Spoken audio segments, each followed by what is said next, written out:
This question is from CBSE sample question paper 2025-26. The statement of the problem is equiconvex lenses are to be manufactured from a glass of refractive index. हम लोग refractive index mu या n लिख सकते हैं. This is given equal to 1.55 with both the faces of same radius of curvature. ये equiconvex lens है. ये पहला surface है. इसका जो रेडियस है this will be lying to the right side. इसका जो स्फीयर है that will be lying to the right side. R1 to the right side है इसलिए positive. We are taking this as plus R. और जो second surface है इसका जो स्फीयर है that will be lying to the left side. Sphere इसका left side में. इसका जो सेंटर है सेकेंड सरफेस के स्फीयर का centre that will be lying to the left side.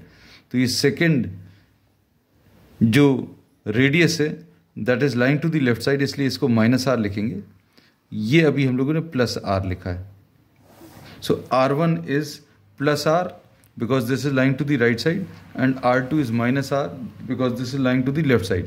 इन्होंने बोला both the faces have same radius of curvature, ऐसा दिया हुआ है. अब इसके बाद इन्होंने क्या बोला, what is the radius of curvature required if the focal length is to be 10 centimeter. तो focal length की वैल्यू +10 है because this is a convex lens. तो फॉर्मूला जो इसमें यूज होगा 1/f is equal to n-1 into 1/r1 minus 1/r2. 1/f मतलब 1/10 आ गया. refractive index is 1.55 -1 into 1/r1. 1/r1 is 1/+r minus 1/r2. R2 को अभी हम लोगों ने क्या -R लिख दिया.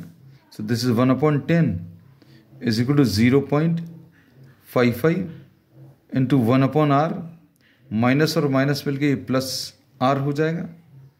So what we get is 1/10 is equal to 0.55 into 2 divided by R.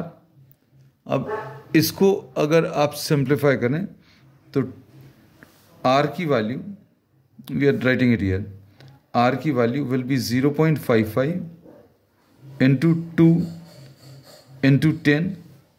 तो ये कितना, इसको अगर आप इससे मल्टीप्लाई करेंगे this will B 1.1 into 10 which will be 11 centimeter.